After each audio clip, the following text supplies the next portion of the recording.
আগের দিন বলেছিলাম কি যে উত্তল দর্পণ অবতল দর্পণ সেগুলো পড়িয়েছিলাম। তারপরে বলেছিলাম কি না কোনো একটা বস্তুকে কোথায় রাখলে তার প্রতিবিম্ব কিরকম হবে, কোথায় গঠিত হবে, দেখতে কেমন হবে, সোজা হবে না উল্টো হবে, এইগুলো তো পড়েছিলাম। তো আজকে যেটা পড়বো এদের ব্যবহারগুলো দেখবো। আর এই ব্যবহারগুলো এগুলো তোদের শর্ট কোশ্চেন অনেক সময় পরীক্ষায় আসে, মানে প্রায় একটা শর্ট কোশ্চেন তোদের পরীক্ষায় আসে। কিরকম তোদেরকে বলবে, হয়তো কিছুটা বলে দিল, বলবে যে এটা এতে কোন দর্পণ ব্যবহার হয় বা কোথায় দেখা যায়, এরকম টাইপের শর্ট কোশ্চেন পড়বে। প্রথমে অবতল দর্পণ দেখি। অবতল দর্পণ হচ্ছে তোরা বিভিন্ন দেখবি গাড়ির হেডলাইটে বা টর্চ লাইটে সার্চ লাইটে যেগুলো সেগুলো ব্যবহার হয়। তাহলে কোথায় বললাম? 1 নম্বর কি প্রতিফলক রূপে, প্রতিফলক রূপে ব্যবহার হয়।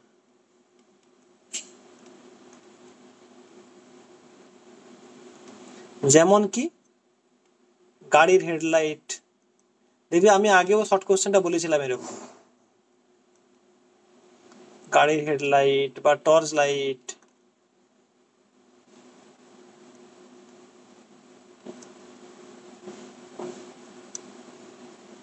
টর্চ লাইটে ব্যবহার হয়।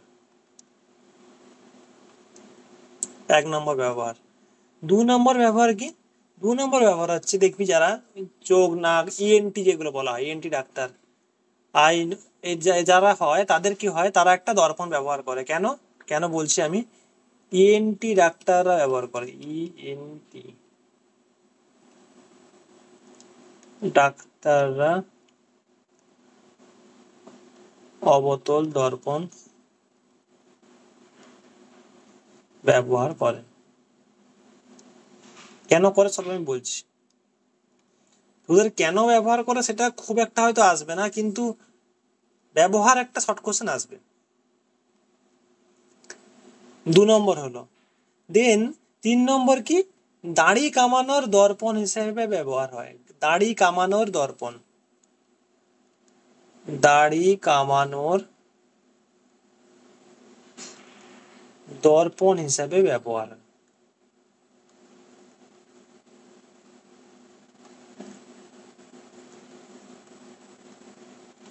এইগুলো কি হলো, এগুলো অবতল দর্পণের ব্যবহার, প্রায় এই 3টে মেনলি। এবারে আমরা আগের দিন পড়েছিলাম, তোর যদি কেউ যদি পড়িস তাহলে বুঝতে পারবি। অবতল দর্পণে পড়েছিলাম, মনে কর যদি তুই ফোকাসের ভেতরে রাখিস তখন অবতল দর্পণে গঠিত প্রতিবিম্ব কি হয়, সোজা হয়, বিবর্ধিত হয়, মানে বড়, সোজা হয়, বড় হয়।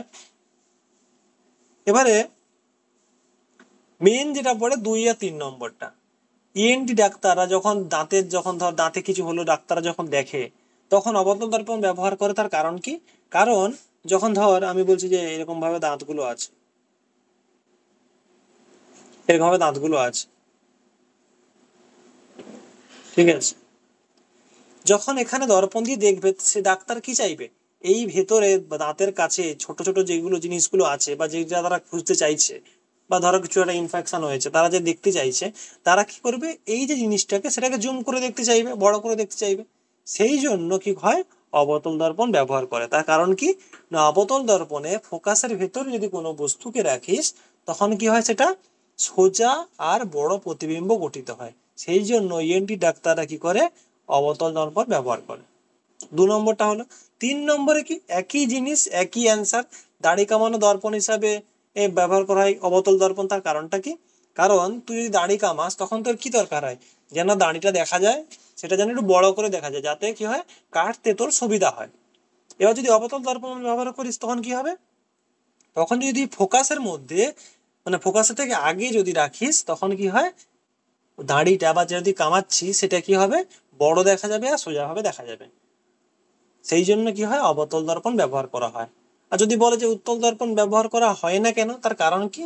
কারণ উত্তল দর্পণে তুই যেখানেই বস্তুকে রাখ সবসময় কি হবে, সোজা প্রতিবিম্ব গঠিত হবে, কিন্তু বস্তুর থেকে খর্বাকার বা আকারে ছোট প্রতিবিম্ব গঠিত হবে। আর তুই যেটা কাটতে চাইছিস বা যেটা দেখতে চাইছিস সেটা যদি আরো ছোট হয়ে গেল তোর তাহলে লাভ কি? সেই জন্য উত্তল দর্পণ ব্যবহার করা হয় না।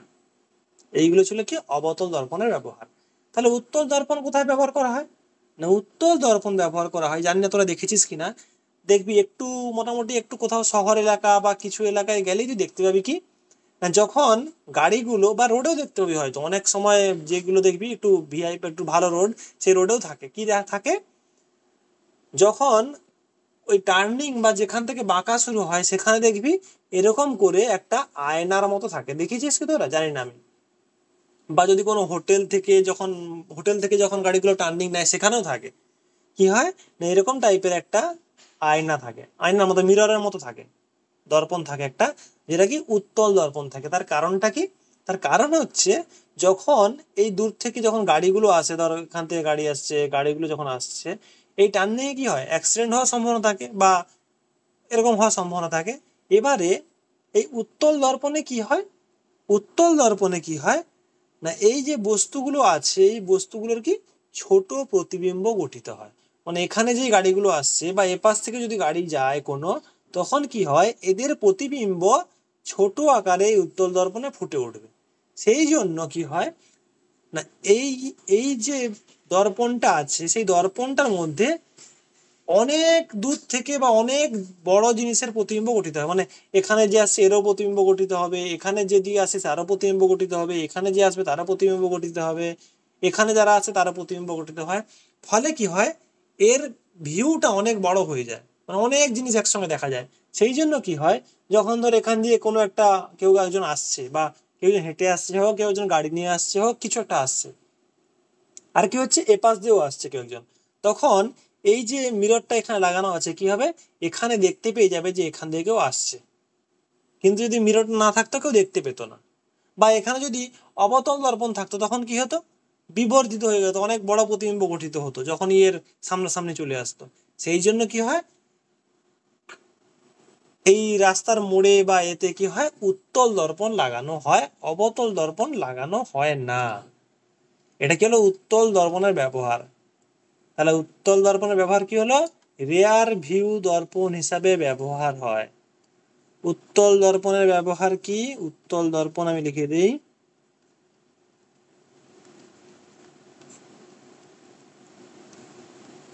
রেয়ার ভিউ দর্পণ হিসাবে ব্যবহার হয়।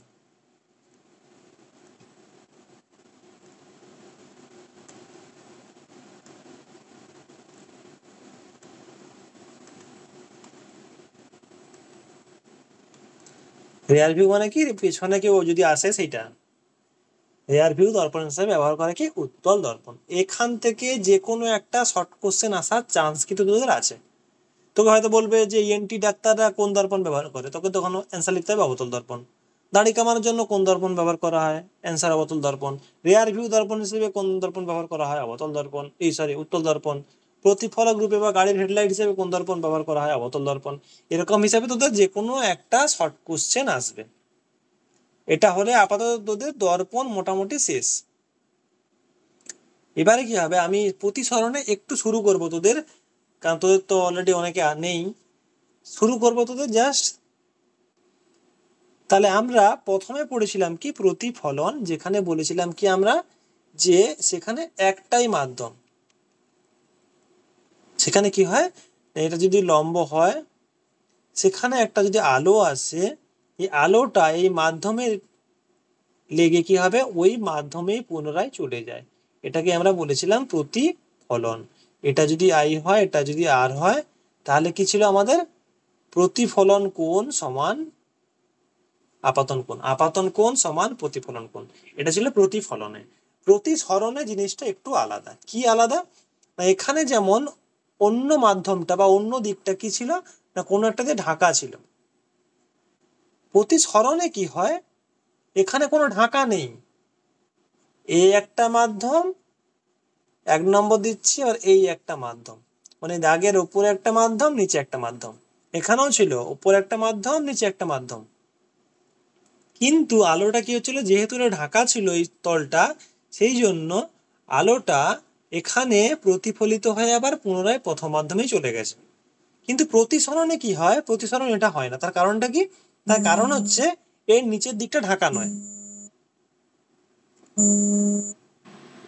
তার কারণটা হচ্ছে কি এর নিচের দিকটা ঢাকা নয়। সেই জন্য কি হয় যখন এখানে আলো একটা এসে পড়ে, ধর একটা আলো এসে এরকম পড়লো আই, আপাতন কোণ, তখন কি হয়, এই আলোটা কোথায় আসে, দ্বিতীয় মাধ্যমে এন্টার করে। বোঝা গেল? প্রতিফলন আর প্রতিসরণের মেন পার্থক্য এটাই।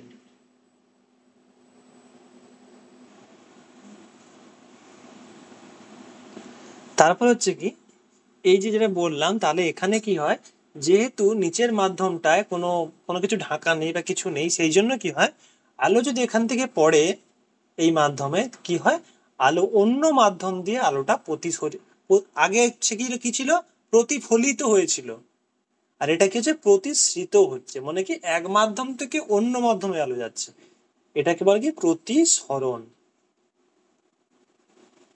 তাহলে এটাই হলো প্রতিফলন আর প্রতিসরণের মেন পার্থক্য। প্রতিফলনে কি হয়, আলো প্রতিফলিত হয়ে পুনরায় ওই মাধ্যমেই চলে যায়। আর প্রতিসরণ কি হলো, আলো ওখানে ওই সমতলটা, এই যে সমতলটা যেখানে আছে এখানে লেগে কি হয়, অন্য মাধ্যমে যায়, একই মাধ্যমে ফিরে যায় না, 2 নম্বর মাধ্যমে বা অন্য মাধ্যমে চলে যায়। এই যে ঘটনাটা, এই ঘটনাটাকে বলে প্রতিসরণ। তাহলে প্রতিসরণ কাকে বলে, তুই যদি পড়ে কি লিখবি না, আলো যখন এক মাধ্যম থেকে প্রতিসৃত হয়ে অন্য মাধ্যমে যায়, সেই ঘটনাটাকে বলে কি প্রতিসরণ।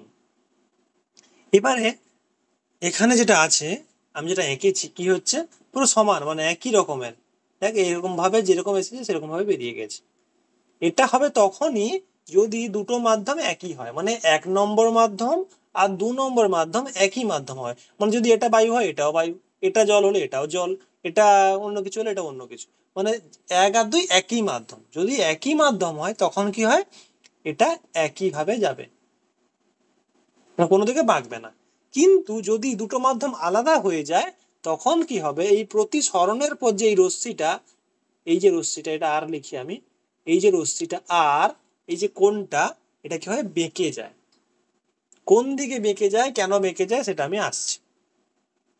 তার আগে আমরা প্রতিসরণের দুটো সূত্র পড়ব। প্রতিফলনের মতো একই সূত্র। প্রতিফলনের প্রথম সূত্র কি ছিল, যে আপাতন কোণ, প্রতিফলন কোণ, না এটা আই, এটা আর, এটা কি ছিল, আপতিত রশ্মি, এটা ছিল কি প্রতিসৃত রশ্মি। তাহলে প্রথম সূত্রটা কি ছিল, আপতিত রশ্মি, প্রতিফলিত রশ্মি এবং প্রতিফলকের ওপর অঙ্কিত অভিলম্ব একই সমতলে থাকে। এটা ছিল কি প্রতিফলনের প্রথম সূত্র। আমরা প্রতিসরণের প্রথম সূত্র কি পড়বো, একই রকম, শুধু এখানে প্রতিফলিত রশ্মির জায়গায় এখানে হবে কি প্রতিসৃত রশ্মি। এটাই হচ্ছে মেন পার্থক্য। এটা কি প্রতিসৃত রশ্মি।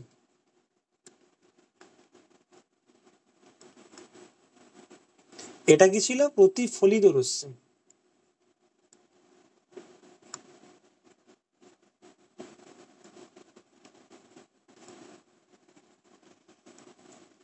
তাহলে কি হলো, আরেকবার বলি, তাহলে কি ছিল, কি হলো, এখানে ছিল আপতিত রশ্মি, প্রতিফলিত রশ্মি এবং আপাতন বিন্দুতে অঙ্কিত অভিলম্ব কি হচ্ছে, একই সমতলে থাকে। এখানে হবে কি, প্রতিফলিত জায়গায় শুধু প্রতিসৃত, আপতিত রশ্মি, প্রতিসৃত রশ্মি এবং প্রতিফলকের ওপর অঙ্কিত অভিলম্ব একই সমতলে থাকে। একই, পুরো একই, শুধু প্রতিফলিত জায়গায় প্রতিসৃত। 1 নম্বর।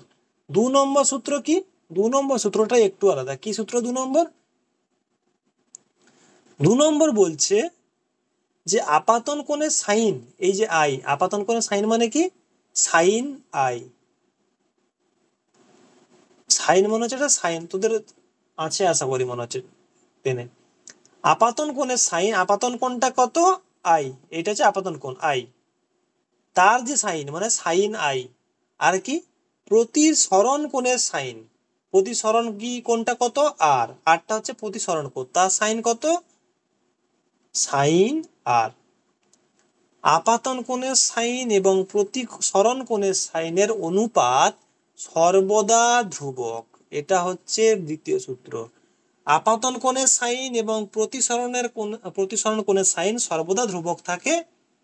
এটা হচ্ছে প্রতিসরণের দ্বিতীয় সূত্র, যেটাকে স্নেলের সূত্রও বলে। খুব ইম্পর্টেন্ট সূত্র, শুধু স্নেলের সূত্র পড়ে বা বলে তোদের প্রতিসরণের দুটি সূত্র লেখো। দুটো কোশ্চেন হয়, একটা হচ্ছে প্রতিসরণের দুটি সূত্র লেখো, 2 নম্বর যে কোশ্চেনটা পড়ে স্নেলের সূত্র লেখো, 3 নম্বর কি হয়, এখান থেকে অঙ্ক পড়ে। যে কোনো একটা পাওয়ার চান্স খুব বেশি হয় প্রতিসরণের সূত্র, না হলে স্নেলের সূত্র, না হলে এখান থেকে একটা অঙ্ক, যে কোনো একটা পড়ার চান্স খুব বেশি। এখান থেকে আরোটা লেখা হয় C/V, সেটা আমি বলবো একটু পরে। প্রথমে যখন বললাম প্রতিসরণ, সেখানে আমরা দুটো জিনিস বলেছিলাম, যে একটা মাধ্যম থেকে অন্য একটা মাধ্যমে যাচ্ছে। এবারে এই যে একটা মাধ্যম থেকে অন্য মাধ্যম যাচ্ছে, যদি অন্য মাধ্যমটা আলাদা হয়, অন্য মাধ্যম বলছে মানে আলাদাই, এখানে দুটো কনসেপ্ট আছে। কি কনসেপ্ট? তাহলে আমরা কিসে এলাম? মাধ্যম, তাই তো। একটা মাধ্যম থেকে আমি বললাম অন্য একটা মাধ্যমে। মাধ্যম কটা হয়? দুটো মাধ্যম, একটা হচ্ছে কি লঘু, আর একটা হচ্ছে কি ঘন। লঘু আর ঘন এর মানে মধ্যেই লুকিয়ে আছে। এর মানেটা কি? লঘু মানে কি, এটা খুব কি ডেনসিটিটা কম, মানে কি, মানে হচ্ছে ধর যে এখানে একটা পুকুর আছে, বা একটা ধর কি আছে, এখানে ধর একটা কোনো একটা বাটি আছে, এটা ধর বাটি একটা, এটা একটা বাটি আছে বা গ্লাস আছে। তুই কি করলি? গ্লাসে একটু জল দিলি, জল দিয়ে এখানে ধর মানে চকের গুঁড়ো দিয়ে দিলি কিছু, অল্প কিছু চকের গুঁড়ো দিয়ে দিলি। আর এটা কি হচ্ছে? একই জিনিস।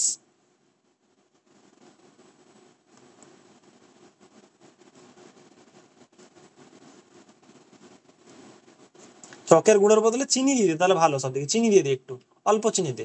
আর এটা কি হবে? একই জল, একই গ্লাস, কিন্তু চিনির পরিমাণটা বেশি দে। চিনির পরিমাণটা বেশি, বা তুই যেটা দিস, চকের গুঁড়ো দিলে চকের গুঁড়োর পরিমাণটা বেশি।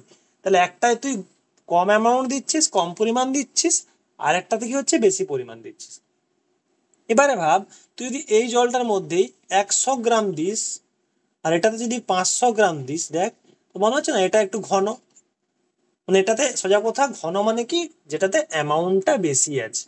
মানে মানে আর একটা সোজা জিনিস দেখ, ধর একটা রাস্তা আছে, ঠিক আছে, এই রাস্তাটার মধ্যে ধর 10 জন লোক দাঁড়িয়ে আছে। আচ্ছা, এখানে শর্টের জন্য আমি 5টা করছি, 5টা লোক। এবারে কি করছে? 5টা লোক দাঁড়িয়ে আছে এখানে। এবারে তুই এখানে আছিস, তোকে কি বলছে? যে এখান থেকে এখানটা, এখান থেকে এখানটায় যেতে তুই কত কম সময়ের মধ্যে যেতে পারিস, তোকে এটা বলেছে। তখন কি হবে? তুই এদেরকে পাশ কাটিয়ে পাশ কাটিয়ে যাবি, বা এখান দিয়ে বা এখান দিয়ে, তুই যেখান থেকে মানে সুযোগ পাবি সেখান দিয়ে চলে যাবি। বা এখানে যদি জাম থাকে এখান দিয়ে, তুই যেখানে সুযোগ পাবি সেখানে যাবি। এবারে এখানে 5 জনের জায়গায় যদি এখানে 20 জনকে দাঁড় করিয়ে দেয়, তখন তুই কি হবে? ইজিলি যেতে পারবি না। তোকে বেশি সংখ্যক পাস কাটাতে হবে, বা তোর যেতে বেশি সময় লাগবে, সোজা কথা। কারণ কি? ওটা হচ্ছে ডেন্সিটিটা বেশি, অনেক লোক দাঁড়িয়ে আছে, একটা ছোট জায়গার মধ্যে অনেক লোক দাঁড়িয়ে আছে। তো এটাকে বলছি কি আমরা, না ঘন মাধ্যম কোনটা? না যেটাতে ডেন্সিটি বেশি। একই জায়গার মধ্যে যখন বেশি জিনিস আছে, বা বেশি লোক দাঁড়িয়ে আছে, বা বেশি অ্যামাউন্ট আছে, যেটা ইচ্ছে বলতে পারিস, বাট বেশি আছে, সেটাকে আমরা বলছি কি ঘন মাধ্যম। আর লঘু মাধ্যম কি? যখন ওই একই জায়গাটার মধ্যে কম জিনিস আছে, তখন সেটাকে আমরা বলছি লঘু মাধ্যম। এবার যেটা বললাম, যদি লঘু মাধ্যম হয় মানে অ্যামাউন্টটা কম আছে বা ডেন্সিটিটা কম আছে, তখন কি হয়? সেই লঘু মাধ্যমের মধ্য দিয়ে আলোটা, বা তুই যে লাইটটা ফেলছিস, সেটা কি হচ্ছে? খুব ইজিলি যেতে পারে। মানে কি? ওখানে ওই লাইটের ওর গতিবেগটা বেশি। আর যেটা ডেন্স মাধ্যম, যেটা ডেন্সিটি বেশি, যেখানে ঘন মাধ্যম যেটা, সেখানে কি আলোর গতিবেগ কমে যায়। বোঝা গেল? এটাই হচ্ছে মেন পার্থক্য ঘন মাধ্যম আর লঘু মাধ্যমের। ঘন মাধ্যম মানে হচ্ছে কি, আলোর গতিবেগ কমে যাবে। লঘু মাধ্যম হলে আলোর গতিবেগ বেড়ে যাবে, বেশি একটায় কম একটায়। এটা যে মেন পার্থক্য। এবারে কি হয়? এবার এটা আমরা গেলাম যে লঘু মাধ্যম আর ঘন মাধ্যম। এবারে আমরা কি করব? প্রতিসরণের জন্য বা প্রতিসরণের ফলে কি হয় সেটা আমরা দেখব। আপাতত এটা করেই তোদের ছেড়ে দেব। এটা যদি কনসেপ্ট ভালো করে ক্লিয়ার হয়ে যায়, নেক্সট দিনে যেটা পড়াবো সেটা তোদের আগে অলরেডি পড়িয়েছি। মানে কি, যেটা আমি বলেছিলাম না, যে যদি তোর অবতল দর্পণের ক্ষেত্রে বা উত্তল দর্পণের ক্ষেত্রে দেখিস, লেন্সের জন্য খুব ইজি হয়ে যাবে। সেটাই আমি পরের দিন পড়াবো। আচ্ছা, এটা কি হচ্ছে? আচ্ছা, এটা ছিল কি, আর মাধ্যমের নাম দিয়ে দিই, কারণ তোদেরকে আমি বলবো যে কোন মাধ্যম থেকে কোন মাধ্যমে গেলে কি হয়, মানে কোন দিকে সরে যায়। এটা ধরে নে লঘু মাধ্যম, এটা ধরে নে ঘন মাধ্যম। 1 নম্বর মিডিয়াম, এটা 2 নম্বর মিডিয়াম। আচ্ছা, এখানে যে আলোটা আসছে এটা কি আপতিত রশ্মি। আর আপতিত রশ্মিটা লম্বের সঙ্গে যেই কোণটা করছে তাকে কি বলে? আপাতন কোণ। তাহলে এপাশে যদি দুটোই যদি সমান হতো, আমি লঘু ঘন ধরছি না, যদি দুটোই সমান হতো, মানে এটা বায়ু হলে এটা বায়ু, তখন কি হতো? এ সোজা চলে যেত, মানে যেমন আসছে তেমন বেরিয়ে চলে গেত, তাই না? যেমন আমি আগে এঁকেছিলাম, দেখ এই পেজটা এঁকেছিলাম, এই দেখ এটা যেমন এসেছে তেমন বেরিয়ে চলে গেছে, কারণ একই মাধ্যম, দুটো বাঁকার কোনো প্রশ্নই নেই। বাঁকবে কখন? যদি দুটো মাধ্যম আলাদা হয়। এবারে কিন্তু এখানে আমি কি লিখেছি, যে ওপরেরটা লঘু নিচেরটা ঘন, তার মানে কি সোজা কথা, আলোটা একই দিকে যাবে না, একই দিকে যাবে না, ডিরেকশন চেঞ্জ হবে, কোনো একটা দিকে আলোটা বাঁকবে। এবার আমার প্রশ্ন হচ্ছে কোন দিকে আলোটা বাঁকবে, সেটা হচ্ছে আমার কোশ্চেন। দেখ, যখন লঘু মাধ্যম থেকে আলোটা আসছিল একটা ডিরেকশনে আসছিল, এই ডিরেকশনে, যখনই ঘন মাধ্যমে যাচ্ছে তখন আলোটা কি কম দূরত্ব অতিক্রম করবে। আলোটা কি হবে? কম দূরত্ব অতিক্রম করবে, তখন আলোটা কি হবে? অভিলম্বের দিকে বেঁকে যায়। অভিলম্ব কোনটা? যে এটা অভিলম্ব, এটা অভিলম্ব, অভিলম্বের দিকে বেঁকে গেল, এটা হচ্ছে কি প্রতিসরণ কোণ। বোঝা গেল? এটা সব থেকে তোদের জানা দরকার। যখনই লঘু মাধ্যম থেকে ঘন মাধ্যমে আসছে, আলো সবসময় কি অভিলম্বের দিকে এসে যায়, অভিলম্বের দিকে আসে, অভিলম্বের থেকে দূরে নয়, অভিলম্বের দিকে চলে আসে। আর একটা বুঝতেই পেরেছিস, উল্টো হবে।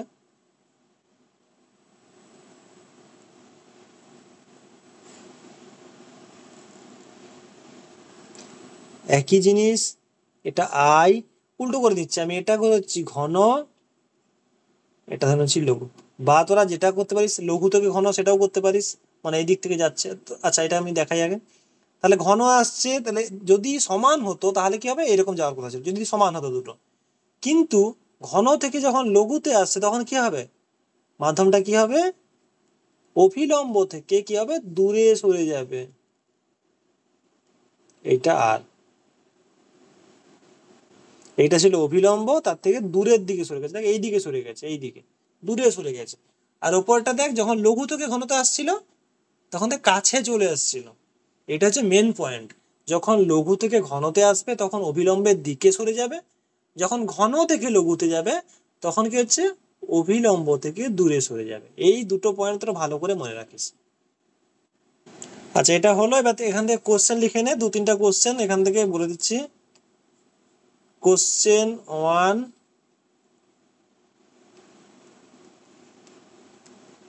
প্রতিসরণের সূত্র দুটি লেখো। এর মধ্যেই কিন্তু তোর এই সূত্রটা চলে, লেন্সের এর সূত্র চলে আসবে, স্নেলের সূত্র চলে আসবে, ঠিক আছে? প্রতিসরণের সূত্র দুটি লেখো, এর মধ্যে কিন্তু স্নেলের সূত্র চলে আসবে, আমি আলাদা করে বলছি না। এক নম্বর সূত্র, এক নম্বর হলো এটা, আর দু নম্বর যেটা পড়িয়েছি আমি, উত্তল ও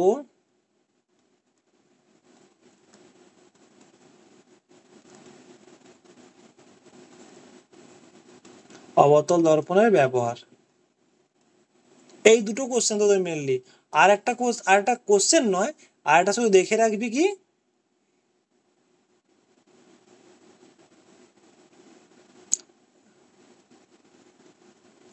আর একটা দেখে রাখবি কি, এক মাধ্যম থেকে, যেটা বললাম এক্ষুনি, এক মাধ্যম থেকে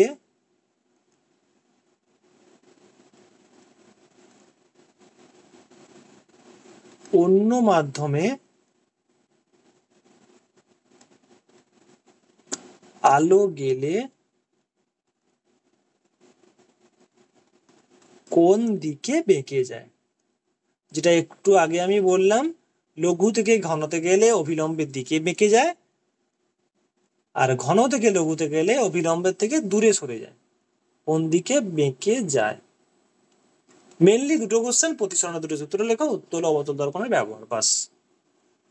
নেক্সট ওদের আমি কি পড়াবো? লেন্স শুরু করব, আর লেন্স থেকে কিছু প্রমাণ করাবো, আর তিনটে ক্লাস হলে আপাতত মনে হচ্ছে হয়ে যাবে। হ্যালো।